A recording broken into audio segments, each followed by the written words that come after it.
자, 안녕하세요. 존재 자체의 위대함에 대한 모색, 붓다로드에 오신 것을 환영합니다. 오늘 붓다로드, 붓다 순례편에서 드릴 말씀은 부처님의 위대한 깨달음과 관련된 내용 말씀 올리도록 하겠습니다. 북전에서는 이제 12월 8일에 성도제일에 이제 깨달음을 얻으셨다라고 하고 그것은 새벽녘이었다. 라고 기록을 하고 있습니다. 그런데 이게 전승에 따라서 조금씩 차이들이 있기 때문에 뭐 100% 그렇다라고 얘기하기는 어려워요. 그리고 그것이 당신이 경험했더라도 그것을 딱 이렇게 날짜까지 꼽고 있느냐? 사실은 그거는 잘 안 됩니다. 그래서 약간 날짜들이 오락가락 하는 게 오히려 정상이다라고 저는 생각을 하거든요. 지금 우리의 입장에서는 부처님의 생애에 대해서 관심이 많기 때문에 그게 언제냐에 대해서 관심이 있는 거고, 당신은 깨달음을 얻는 게 중요한 거지 그것 가지고 막 날짜를 막 계산해 있고 뭐 하고 이렇게 하기는 쉽지 않습니다. 그리고 예전에는 달력이나 이 시계 개념이 굉장히 좀 미숙해요. 그거는 여러분 어렸을 때도 아마 마찬가지였을 겁니다. 그래서 그런 정도 생각을 하시면 되고, 부처님께서 동쪽으로, 보리수 아래에서 동쪽으로, 좀 있으면 이제 보리수 이런 걸 보여드릴 거예요. 보리수 아래에서 동쪽을 딱 보고 샛별, 금성, 계명성이라고 하는 금성이 떠오를 때 유레카를 외쳤던 거죠. 아, 이거구나 라고 하면서 그게 뭔지 정확하게 잘 모릅니다. 그런데 현대의 모든 사람들이 거의 대부분 그것은 연기법일 거다 라고 이야기를 합니다. 그리고 그것을 통해서 불사, 감노, 그러니까는 죽음을 극복하는, 유기체의 한계를 극복하는 지점에 도달했다. 그것을 대승불교에서는 무상정등정각이라고 하고요, 안욕따라 삼맥삼볼이라고 합니다. 인도 말로는. 그래서 최고의 어떻게 깨달음, 그 깨달음이라는 것은 무엇이냐? 완전한 자유, 그리고 완전한 행복이라고 하는 게 그 속성이라고 보시면 돼요. 그래서 저는 뭐 깨달음이라든 뭐 이런 뭐 수행 뭐 관련돼서 뭐 이렇게 얘기할 때 저는 자유와 행복이라고 하는 게 그렇게 설명을 해드리거든요. 잘 안 와닿아요. 그러니까 열반, 해탈 뭐 이런 용어들이 그래서 뭔데? 우리 보살님들이 너무 점잖아서 그렇게 대놓고 안 물어봐서 그렇지, 그래서 뭔데? 그게 뭘 얘기하는데? 그것은 무너지지 않는 행복, 어디에도 걸림없는 자유다. 이러면 좀 설명이 좀 쉽죠. 상대적으로. 그렇다고 다 해소되느냐? 아니, 그건 아니고, 그건 아니지만 그래도 훨씬 더 체감적으로 오죠. 그래서 연기법이라고 하는 것은 관계성이에요. 그래서 어떻게 관계에 지어지느냐가 중요하다. 제가 그런 얘기 하거든요. 사람이라는 게 참 만날 때 어떻게 만나느냐가 참 중요한 것 같다.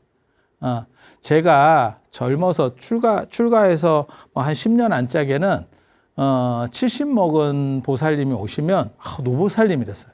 그래서 내가 대우를 해줬어. 그리고 그분들은 계속 노보살이야.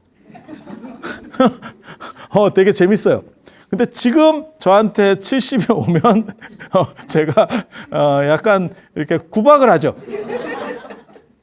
이게 언제 어떻게 관계 맺어지느냐가 참 중요한 것 같아요. 그래서 젊어서 관계가 맺어지면 걔가 쭉 성장을 해와도 걔는 애예요. 부모님 입장에서 자식을 봤을 때도 그렇지 않을까라는 생각을, 제가 뭐 그걸 경험을 안 해봤지만 그런 생각이 들어요. 그래서 아마 연세가 드시면 자식이 환갑이 넘는데도 차조심 길조심해라가 나오지 않나 싶은 생각이 있습니다. 그렇게 하면 자식이 그 얘기를 들으면 부모님한테 어머님은 치매 조심하세요.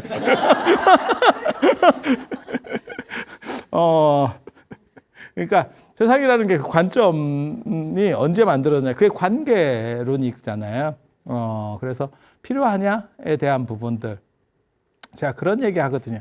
동아시아가, 아니 우리나라가 참 진짜 생각해 보면 중국은 석유가 있는데 우리나라나 일본에도 원유가 좀 터졌으면 진짜 전 세계를 한번 씹어먹는다고 한번 접니까? 이러고 한번 나오지 않았을까? 우리 시대가 오는 거 아닙니까? 이러면서 나섰을 것 같은데 우리는 그랬는지 뭐 정확하게 잘 모르겠지만 일본의 북해도 쪽에 이런 데 막 원유가 막 나왔어요. 그러면 일본은 한 번 정도는 진짜 했을 것 같은데 미국을 막 추월하네 어쩌네까지 갔었잖아요. 그래서 그게 1985년도에 플라자 합의에서 환율 조정으로 미국이 잃어버린 30년이라고 이렇게 가는 상황이 벌어졌는데 대거리 하다가 저 두더지 게임 머리 맞고 들어갔죠. 딱 그렇게 됐잖아. 근데 거기에 원유라는 버프가 있었으면 그러면 또 어떻게 됐을지 잘 모르겠습니다. 그리고 우리도 마찬가지잖아. 이렇게 뭐가 하나가 딱 들어오면 개인적으로는 그게 우리에게 있었어요. 여러분이 몰라서 그래. 전 세계에 없는 자원, 히토류가 우리에게 있었습니다. 고령토입니다. 고령토. 도자기 만드는 고령토. 그래서 한중일만 도자기를 만들었다니까. 흙이 그거밖에 없어. 이 동네밖에 없어. 이 동네밖에 없어. 그래서 제가 전에도 그런 얘기 잠깐 해드렸었는데 독일에서 마이센 도자기 최근에 나오기 전까지 유럽은 도자기 수요는 있어도 그걸 만들 수가 없어. 재료가 없어. 기술의 문제가 아니야. 원재료가 없다니까. 파면 나옵니까? 없어요.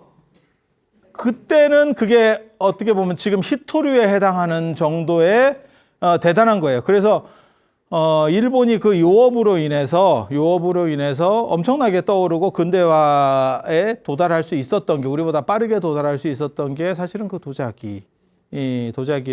그래서 그게 어디냐면 나가사키. 나가사키. 그래서 제가 전에 그런 말씀 드렸는데 왜 일본의 히로시마와 나가사키 하필 나가사키에 원폭이 투여됐느냐? 나가사키가 그 요업에 어떻게 보면 메카입니다. 중국은 경덕진이고, 중국은 경덕진이고. 근데 지금은 이제 도자기 어쩌라고죠? 도자기 어쩌라고? 도자기 그게 관계성이에요. 시대가 바뀌었죠. 세상 봐봐. 이 관계성이라는 게 진짜 무서운 거예요. 야, TV가 무너질 줄 어떻게 알았어? 홈쇼핑 이런 게 무너질 줄 어떻게 알았어? 매물로 나와도 잘 안 팔린대. 대형 마트 시대가 갑자기 쭉 그럼 우리가 물건을 안 사느냐? 물건 사죠. 그전에는 뭐만 걱정했냐? 전통시장 망하면 어떻게 해요? 그건 뭐 대책이 없는 것 같고요. 그래서 전통시장을 살리기 위해서 대형 마트들을 규제를 했지. 근데 지금은 대형 마트도 살려주세요를 하고 있지. 제가 쟤를 봐줄 상황이 아닙니다. 같이 가고 있습니다. 야, 대단하지 않아? 그 관계성. 세상이 바뀌었죠. 세상이 그렇게 흘러가는 거죠. 그래서 이 관계성이라는 게 연기라는 거는 관계성이에요. 그래서 거기에는 옳고 그름이 존재하는 게 아니고 타당성이라는 게 존재하는 거예요. 그러니까 이 관계성이라는 것은 정답이 있는 게 아니고 상황에 따른 정답이 존재하는 거예요. 맨 처음에 이렇게 인터넷으로 주문하는 이러한 회사들이 나왔을 때 아니면 뭐 전화로 주문하고 이런 게 나왔을 때 홈쇼핑만 같아도 굉장히 괜찮았었어요. 그런데 야, 이게 이렇게까지 빨리빨리 바뀔지 어떻게 알았겠어? 아니 그렇잖아. 그게 관계성. 그러니까 관계성이라고 하는 것에 정답은 없고 타당성만 있는 거예요. 그것을 빨리빨리 타고 나가면. 그래서 관계성이라고 하는 것은 뭐냐면 절대적인 무엇은 없다. 불교 이전에 사문들이 요소를 얘기해요. 요소라고 하는 게 뭐냐면 이런 얼굴에 오간 같은 거예요. 눈, 귀, 코, 혀 이렇게. 이거 굉장히 재밌는 거예요. 제가 그래서 전에도 그런 말씀 드렸는데 미남, 미녀라는 게 실제로 다른 게 아니다. 여기서 좌우 상하로 위아래 좌우로 1cm로 결정이 난다. 차은우라고 눈이 3개가 아니다. 우리랑 똑같이 갖췄는데 관계성에서 요게 조금 일로 갔느냐, 조금 일로 갔느냐, 요 차이야. 이게 한 5cm 차이가 나느냐. 5cm 차이 나면 눈이 이렇게 그거 아니에요. 진짜 미소한 차이야. 생각을 해봐. 우리도 다 있다. 우리는 없어? 우리도 다 있어. 재료값만 따지면요 똑같아요. 재료는 우리도 다 들어갔어. 그리고 기능도 별 차이 없어요. 기능 별 차이 없어. 부품의 조립 상태. 그게 관계성이라는 거예요. 연기. 예. 거기 그게 뭐냐면 유효적절한 거죠. 딱 거기에 잘 맞으면 그러면 그게 안 변하느냐? 안 변하는 게 아니에요. 기독교는 그게 안 변한다고 생각하지만 불교는 그게 바뀌어요. 그래서 제가 그런 얘기 하잖아. 뭐 차은우, 요즘 뭐 여성 아이돌로 하면 뭐 장원영, 뭐 카리나, 뭐 이런 분들 이제 뭐 인물로 얘기할 때 그게 할 정도예요? 그런 분들이 예전의 미인이냐? 아닙니다. 예전 관점의 미인이 아닙니다. 네가 예전 관점의 미인을 어떻게 아는데 조선시대 미인도가 있죠. 그러니까 내가 그 사람들을 보지는 못했지만 조선시대 사람들이 선호하는 그림들을 보면 알 수 있어요. 미감이 약간 달라지는 거지. 계속 달라질 거예요. 그래서 제가 그런 얘기 하잖아요. 요번에 제가 얼마 전에 낙양을 갔는데 그 낙양에서 이렇게 그 석굴사원을 쫙 보다 보면 당나라 때 미인 선호도가 있다니까. 어떤 체형에 어떤 얼굴인지 계속 좀 보다 보면 이래서 이 사람이 당나라 때 제가 사람들 이렇게 할 때 당나라 미인이에요. 뭐 청나라 미인이에요. 이렇게 얘기하는 게 있어요. 그 스타일이 있다니까. 그럼 처음에는 사람들이 장난하는 줄 아는데 보다 보면 요런 거를 그 당시 사람들이 선호했구나라는 게 보입니다. 그래서 당나라 때는 퉁퉁하고 이런 사람 좋아한다니까. 그러니까 제가 그 얘기 하잖아. 누가 이쁘다를 떠나서 내가 당나라 스타일인데 좀 살도 많고 이렇게 퉁퉁해. 내가 당나라 때 태어났으면 먹어줬지. 시대가 달라요. 그러니까 각각에 맞는 관계성이 있는 거지. 예. 그리고 거기에는 정답이 있느냐? 정답은 없어. 하지만 유효적절성이라는 게 있어요. 그게 중도예요. 그래서 내가 어떻게 하는 것이 맞다가 아니고 그 유효적절성대로만 하면, 그러니까 어떻게 생긴 게 잘생겼다가 아니고요. 그러니까 표준 얼굴이 딱 있느냐? 전 세계에 전 시대를 관통하는 표준 얼굴이 있느냐? 그러니까 잘생긴 얼굴이 있느냐? 그건 아니고 한국에는 한국에서 먹히는 얼굴이 있고 일본에서는 일본에서 먹히는 얼굴이 있고 유럽에서는 유럽에서 먹히는 좀씩 다릅니다. 좀씩 다릅니다. 개그 코드도 약간씩 달라. 그래서 웃는 포인트가 약간 달라요. 그래서 그런 포인트들이 있고 그것이 시대에 따라서 또 변화한다 그 얘기를 하는 거예요. 그래서 잘생김이라는 것은 무엇이냐? 결국은 끊임없이 시대에 맞추는 변화예요. 변화. 그러니까 내가 어떤 고정된 어떤 실체가 있어서 안 변하는 게 아니고 나는 조인성이에요가 아니고 끊임없이 약간씩 이렇게 하면서 거기에 맞춰가면 그게 최고의 차은우다 라는 얘기를 하는 거예요. 그리고 그렇게 됐을 때는 무너지지 않는 배와 같아. 가라앉지 않는 배와 같은 상황이 연출되는 거예요. 왜? 상황에 따라서 계속 변화를 주니까. 배가 가라앉지 않으려면 간단해요. 튼튼하게 만드는 게 아니고 물과 충돌하지 않으면. 물과 충돌하지 않으면 가라앉지 않는 거예요. 그래서 제가 그런 얘기 하거든요. 이 중도라고 하는 걸.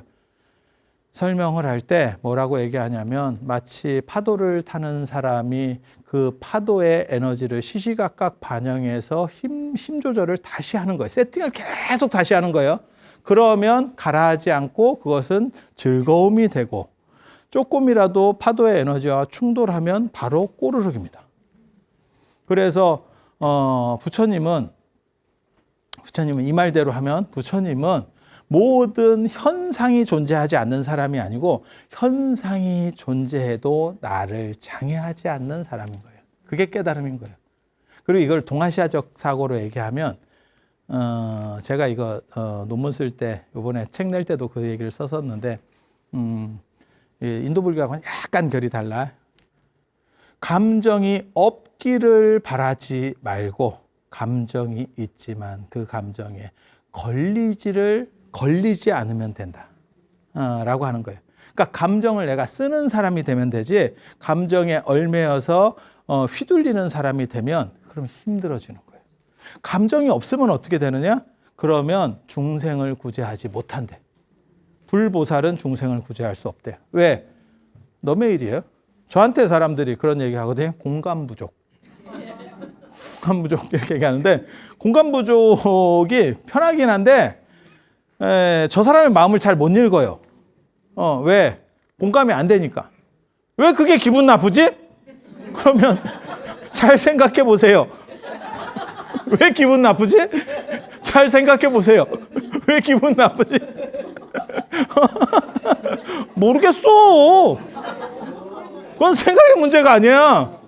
나는 대응하는 에너지가 없다니까? 거기에? 그게 공감 부족. 그래서 부처님이 감정이 다 끊어진 분이면 중생의 아픔을 느낄 수 없대. 그래서 그게 이제 중국 천태종에서 그런 얘기가 나오거든요. 천태지자대사하고 나중에 현계다면이 그런 얘기를 해요. 부처님에게도 악은 있고 감정은 있다. 단지 그것이 부처님을 저해하지 못한다. 그러니까 그 중생의 마음을 이해하기 위해서 그걸 가지고는 있어. 하지만 거기에 끄달려서 내가 뭔가 장애가 되느냐? 그건 아니야. 그래서 파도를 타듯이 파도 타기 하는 사람이 파도를 타듯이 끊임없이 변화하고 그게 관계성이에요. 변화를 거부하는 게 아니고 변화를 타고 가는 거예요. 변화를 타고 가고 그 상황에서 유효적절성을 만들어 놓으면 그것은 파도를 타지 즐거움이 되지 그것은 두려움이라든지 안 그러면 물속으로 가라앉는 게 되지 않아요. 그래서 연기라고 하는 거는 그 관계성, 그러니까 답이 없다, 정해진 답은 없다. 거기에서의 정답은 무엇이냐? 유효적절성이 답이다. 내가 무슨 물건을 가질 거냐? 그것은 좋은 게 다 좋은 거야. 하지만 내가 제일 비싼 걸 살 수는 없어. 그러니까 나에게 맞는 거를 선택을 하는 거예요. 그리고 이렇게 변화할 수 있는 거는 비실체이기 때문에 정해진 고정된 실체가 없기 때문에 그것을 공이라고 합니다. 이런 것들을 깨달음을 얻으신 거예요. 그래서 신이라는 실체성이 있는 것이 아니고 인간은 비실체 속에 존재하는 거고 고정되어 있지 않고 그것은 그 상황에 맞는 유효적절성을 계속해서 가질 수만 있다면 그러니까 눈이나 이런 거를 그냥 이렇게 붙여놓지 말고 좀 약간씩 움직이게 해놓으면 좋아. 그래서 오늘은 이렇게 할까요? 이렇게 좀 당기고 밀고 이렇게 그렇게. 그래서 그렇게 될 수만 있다면 그렇게 변화가 자유롭다면 그러니까 제가 그런 얘기 하거든요. 카멜레온이 혹시 색깔 바꾸는 거 아세요? 색깔 바꾸는 거? 진짜 위대한 카멜레온이 있다면 진짜 위대한 카멜레온의 끝판왕이야. 걔는 끊임없이 보호색을 바꾸는 거야. 그러면 지색은 없습니다. 지색은 없는 겁니다. 그게 공입니다. 실체는 없지만 작용은 존재하지. 그래서 그 카멜레온은 영원히 모든 색을 내면서 자유로운 거야. 그 위대한 카멜레온. 위대한 카멜레온. 그래서 요게 부처님께서 깨달음을 얻으신 내용들 간략하게 얘기해 드리는 거예요. 이런 거 좀 복잡하게 얘기하면 정신 건강에 안 좋아요. 정신 건강에 안 좋아. 그래서 이 정도 하고 연기, 중도, 공. 이 공 개념이 나중에 확대가 돼서 대승불교에서는 이게 쫙 커지는 겁니다. 예, 그래서 반야공사상 이렇게 되는 거고, 이 연기 중도와 관련해서는 계속해서 새로운 설명들이 붙어요. 그래서 뭐 12연기, 그 다음에 아래 연기, 열애장 연기, 그 다음에 6대 연기, 뭐 이러면서 쭉 연기에 대해서 다른 해석들이 붙고, 중도도 계속 중도란 무엇인가 하면서 이렇게 나가거든요. 그래서 용수의 뭐 8부 중도 뭐 이런 식으로 해서 중도에 대한 설명들도 계속 나가. 그런 걸 보고 교리 발달사라고 합니다. 얘는 대승불교에서 독특하게 등치를 커지면서 전체를 일관하는 어떤 원리로서의 재해석되는 측면이 있고, 이 반야공사상이 중요한 거는 약방의 감초 같은 역할을 해요. 그래서 모든 대승불교의 기본 베이스를 깝니다. 그러니까 한국 요리로 얘기하면 간장 같은 역할. 그 자체가 무슨 강렬한 맛을 주느냐 그거까지는 아닌데, 요리의 어떤 핵심이 근데 모든 요리에 들어가면서 조화를 맞추고 기본 베이스로 깔리는 거야. 이해가 되시죠? 예. 간장만 마시진 않잖아. 그리고 요거는 이제 점차 시대에 따른 재해석을 거치게 돼요. 왜? 세상이 바뀌기 때문에. 진리가 바뀌는 게 아니고, 진리는 공통성을 가지지만 그것을 이해하는 방식들이 바뀌어요. 아까도 얘기했잖아요. 우리가 물건을 구매하는 게 없어지는 게 아니고, 물건은 구매하지만 구매하는 방식이 바뀌는 거죠. 구멍가게나 안 그러면 전통시장에서, 마트로, 그 다음에 편의점으로, 그리고 이제는 인터넷으로. 그렇게 바뀌잖아. 그러니까 구매가 없어지는 게 아니고 거기에 맞는 그것에 적절한 대응을 하면 그 기업은 안 무너지는 거고, 그걸 적절한 대응을 못하고 하다가 뺏기면 넘어가는 거예요. 지금 유통 강자들도 그렇게 넘어가는 거니까. 그래서 그러한 재해석군들이 존재한다더라라는 얘기 해드리고, 이제 부처님께서 깨달음을 얻으신 이게 제가 찍어 온 사진이죠. 사진을 잘 찍습니다. 제가 어렸을 때 또 가서 찍었잖아요. 네, 붓다가의 마하보디 대탑. 그냥 상징적으로 하나 넣은 거고, 요 얘기는 이 다음에 해드릴 거예요. 좀 이따가. 여기 이제 부처님 지난 시간에 봤었던 그림입니다. 부처님 계명성, 계명성 원래는 샛별인데 북두칠성 보고 있죠. 부처님 지금. 이게 북두칠성. 그래서 새벽녘에 이제 깨달음을 얻으셨다라는 얘기하고, 왜 그 깨달음의 탑, 마하보디 대탑, 큰 깨달음의 탑 이렇게 얘기하는데, 탑이 아니고 저는 대탑사라고 부릅니다. 왜냐하면 저 안으로 들어가요. 지금 가운데 안으로 쭉 들어갈 수 있거든. 그래서 대탑사라고 부르고, 인도의 큰 탑들, 들어가는 탑들이 좀 있습니다. 그래서 그런 탑은 단순히 사리탑이라기보다는 추모 공간으로서의 뭐 의미들이 있어요. 그래서 이쪽 방향이 어디냐면 동쪽입니다. 인도는 동쪽으로 문을 냅니다.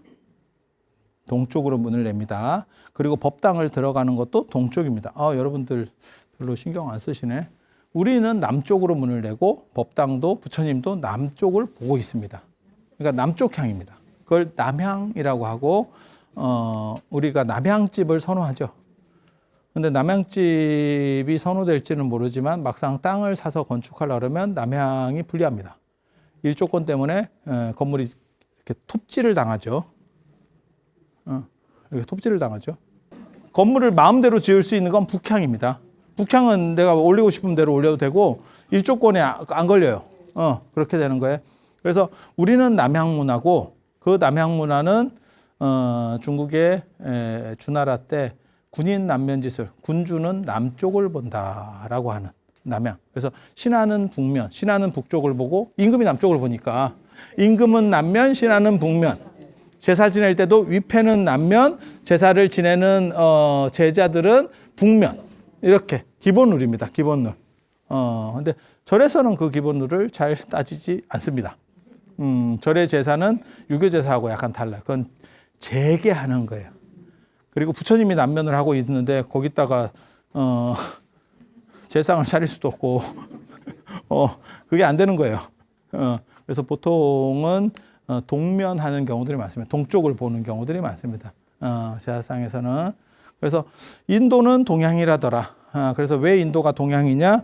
인도는 덥기 때문에 남향을 싫어해요. 햇빛이 많이 드는 걸 싫어해요. 그리고 농사 짓고 뭐 이런 문화들이 있기 때문에 태양이 해 뜬다. 이게 생명이라고 하는 문화가 있는 거예요. 그래서 제가 그런 얘기 하는데 동은 생명이고 그다음에 선은 죽음이고. 그래서 부처님께서 깨달음을 얻으실 때 동쪽을 향해서 깨달음을 얻으셨고 동쪽을 보시면서 동쪽을 보면 이쪽을 동쪽을 보면서 깨달음을 얻으셨고 돌아가실 때는 서쪽으로 보고 누워서 얼굴을 서쪽으로 보고 돌아가셨다. 그래서 출가도 동쪽, 동문으로 출가하시고 깨달음을 얻으실 때도 동쪽이고 인도의 건축 이런 사찰 건축도 다 동쪽이고 입구도 동쪽이고 이거 설명 안 해주면 붓다가야에 가가지고 당연히 남양인 줄 알아요. 한국 분들 당연히 남양인 줄 알아. 인도는 동양 문화, 그 다음에 중국 문화는 동아시아 문화는 남양 문화. 그래서 가운데로 이렇게 쭉 들어가는 거예요. 그리고 요 붓다가야, 요 마하보디 대탑사인데 이게 원래는 금강보자사예요. 원래 이름은 금강보자사. 이 옆에 금강보자가 있어요. 좀 이따 보여드릴 겁니다. 요 탑이 요 봐봐, 여기 가운데 큰 거 하나 있고 요 옆에 두 개 있잖아. 그죠? 저 뒤에도 두 개가 있어요. 제가 그 드론 사진을 하나 구하려고 그랬는데 없더라고요. 그래서 수미산이 그렇게 생겼어요. 그러니까 뭐 생각하시면 되냐면 저거랑 똑같이 생긴 게 앙코르와트 생각하시면 돼요. 앙코르와트 가운데 옥수수 하나 있고 4개 옥수수가 이렇게 있어요.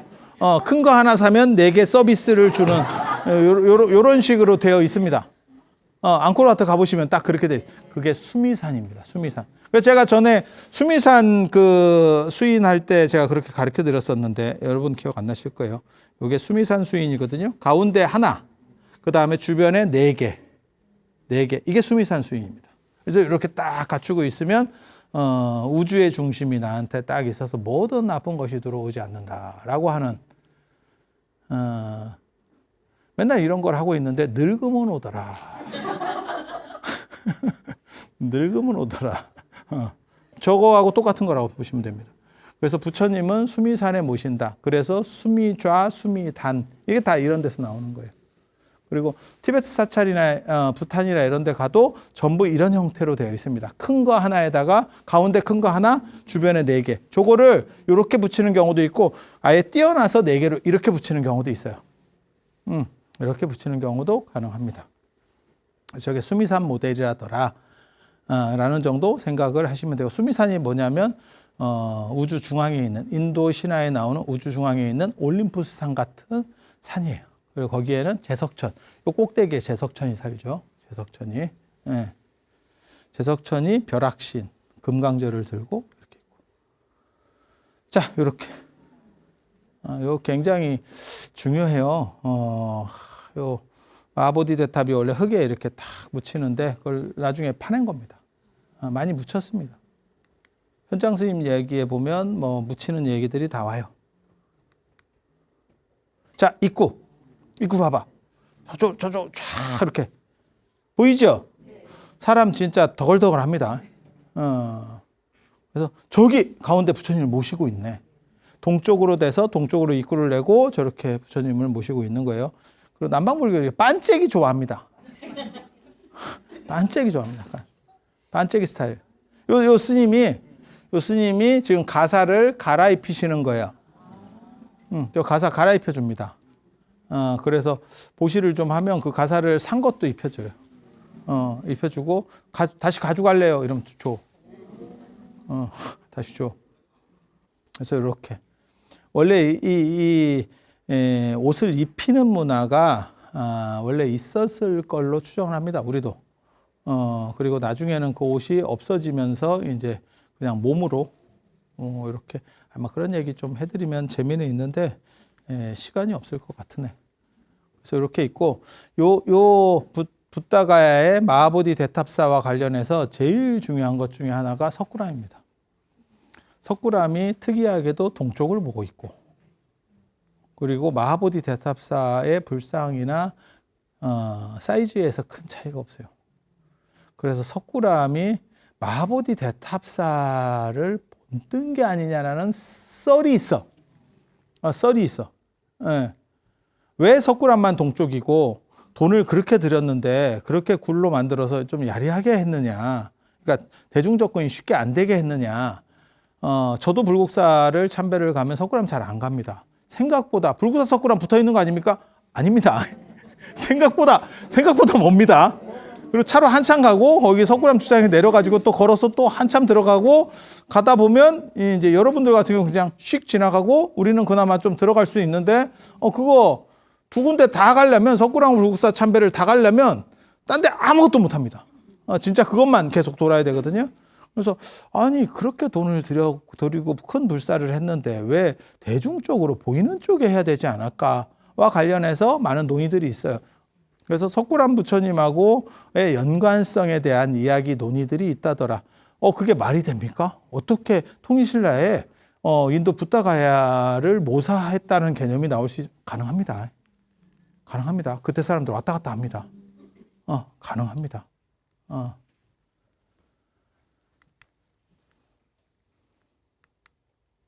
부처님 보시면 파란 머리에 파란 눈, 아리안족이죠. 석굴암 불상의 눈도 파란색입니다. 자세히 보시면 이 파란색이 보입니다. 사진으로도 읽힙니다. 색이 읽힙니다.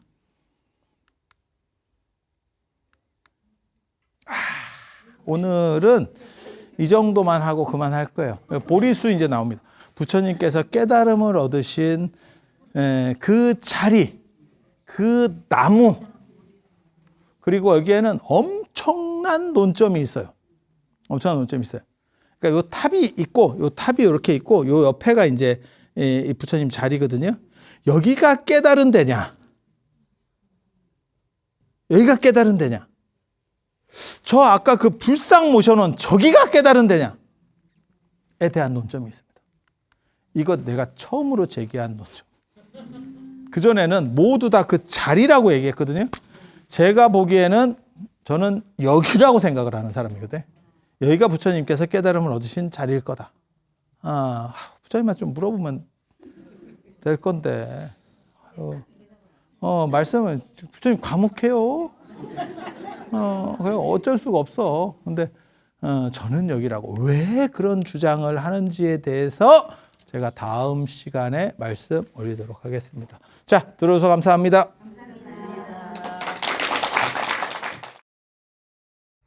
감사합니다.